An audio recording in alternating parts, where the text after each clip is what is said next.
Ladies and gentlemen, I'd like to welcome you to WeLoveMetal.com. We're on the phone with Jakob, frontman of the famous Poodles and a good friend of our site. How are you doing today? I'm very, very good. The sun is shining and it's springtime in Sweden, so it's great. And the new album is coming out, so we're really happy. And actually, that's why I'm talking to you today, is about Performocracy. You must be really happy with the reviews so far. I know we gave it a glowing one. Oh, beautiful, beautiful. Yeah, it's been really well. It's been taken really good, and we are really, really happy for it. Wonderful. How do you feel this album differs from ones in the past, Jakob?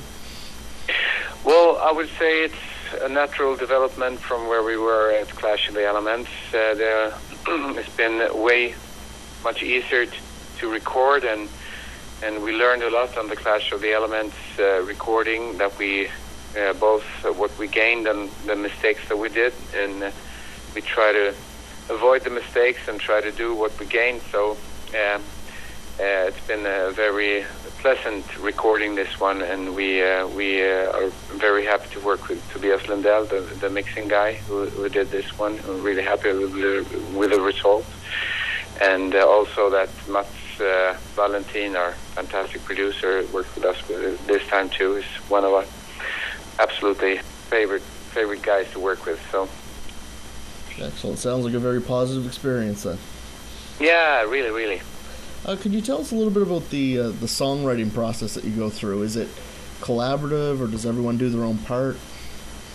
It's very much a mishmash of various writers, that I work with, mainly different people that I worked with in the past, but maybe also on this album we Pontus and Henrik has four songs. The guitar player and the bass player, Pontus and Henrik, is contributing with 4 songs on this album. We co-wrote one of them, and the other 3 is theirs.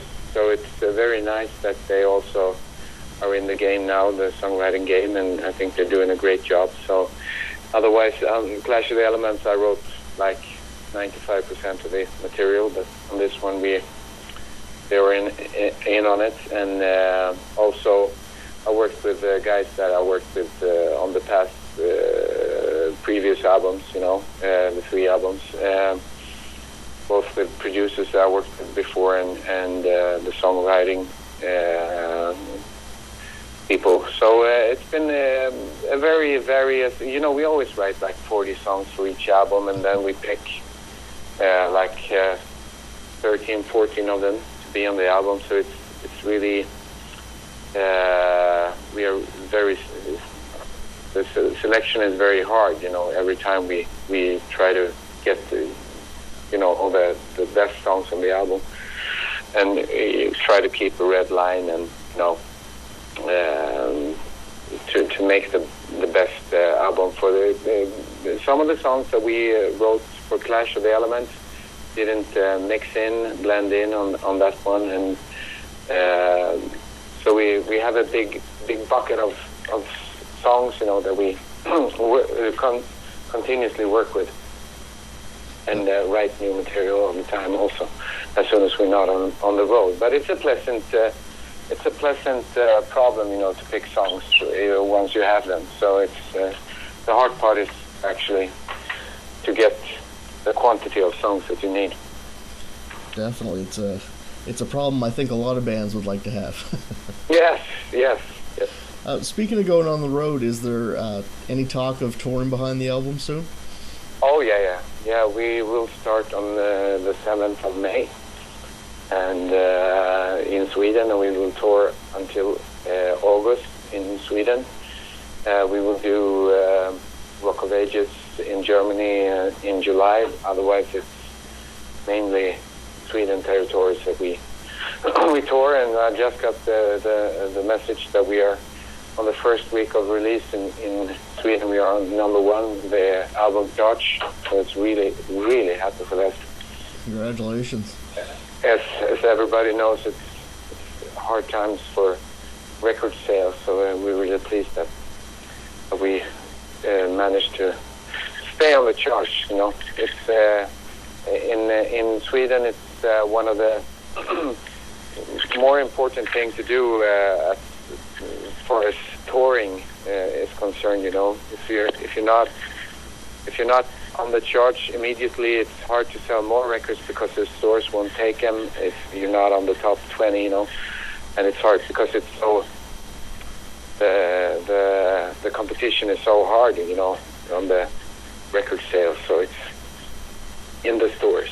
So it's really good, and that affects everything from touring to TV and to everything, you know, that you need to make a success out of an album. So, but it looks really good for this summer in Sweden, and by mid-October we will start the European tour. And we will tour mainland Europe for 4 weeks, and then we will make 1 week in the UK. And since we are now releasing also in United States, we will really would love, and we will try to be over beginning of next year. And we would love to have you, that's for sure. Oh, I'm really looking forward to explore these possibilities. Getting back to a little bit of what you were saying there, Jacob, is downloading of music as big an issue in Sweden as it is over here? Yeah, I would say, you know, in like 7-8 years, the record sales has diminished to, you know, maybe 20% of is remaining. You know, so 80% is gone. Wow. And this is, of course, a big problem. I mean, if you could distribute digitally music in a proper way, it would be fantastic. I mean, I'm not very,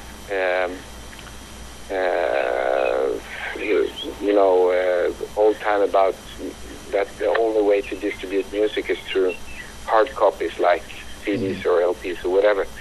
I mean, you could do it in so many ways, and personally, I buy a lot of music on iTunes and other distributors. But the thing is, the legal downloading is not a problem at all. But I mean, it's the big problem for many songwriters and artists are the illegal downloading. Now, you guys are with Frontiers Records again on this, and they've got a lot of big names. They've become a key player. That's been a good relationship for you guys, I assume? Yeah, actually, I mean, Frontiers has been on our tail since 2007, and that's also been a very pleasant problem. But we were busy with AFM for the 2 first albums, and then on the third one, Clash of the Elements, we wanted to try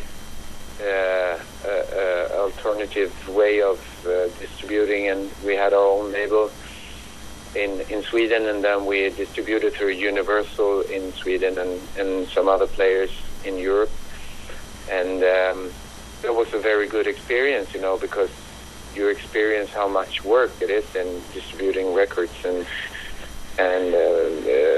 holding everything indoors, you know.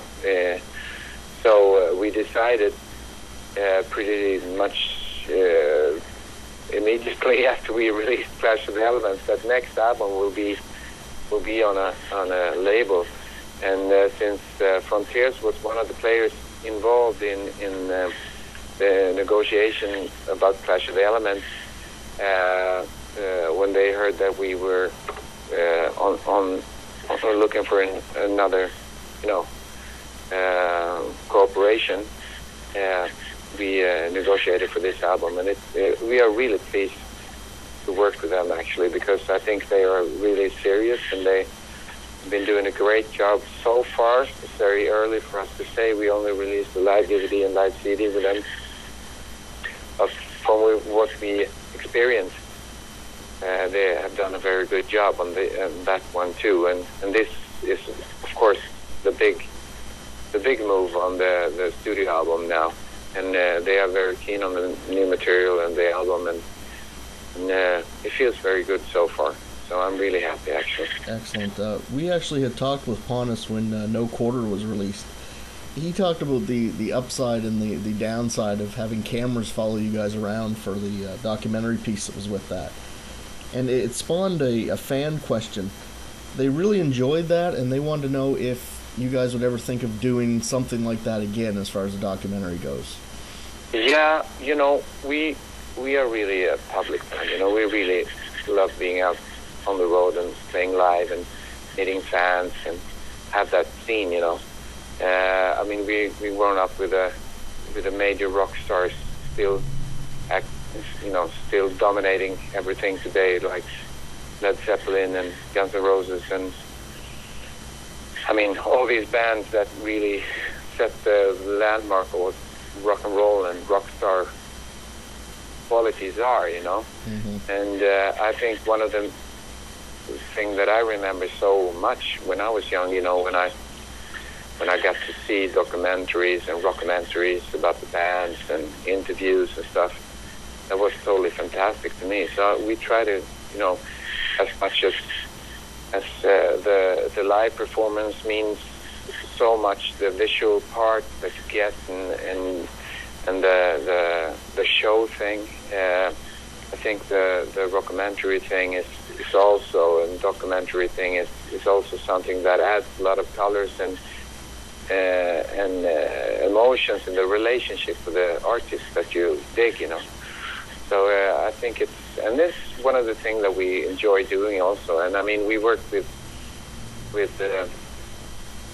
Steve Raddick and Vessa on this one, and they are such easy people to work with. They're really a fly on the wall and really absorbing everything that happens, and good friends of ours. So it's very enjoyable working with them. So we would love to. We are actually planning to try to take this a step further on coming tours and stuff. So we are planning this. We'll see what happens, but it's something that we are interested in. Excellent. Now, just one final question before I let you go, Jakob. Talking about influences, and you named some big ones. I'm just wondering who your personal influences are, who you look to just for inspiration these days. I mean, you've been in the game for a while now, so. Yeah. And I must say, I write so much. I read a lot of, everything from Swedish and American and Indian and whatever writers, all over the world, and get inspiration from a lot of reading, that I do. But from musical influence, I must say, as I work so much with powerful music, when I listen to music, it's mainly very ambient music, like Peter Gabriel and sing and classical music. My mother is a conductor, so I come from the classical scene, very natural for me, and it's a lot of this music that I listen to mainly. But in the bottom, when I perform and what I do, I mean, I learned everything from these guys like Robert Plant and David Coverdale and Axl Rose, people like this, Bruce Dickinson.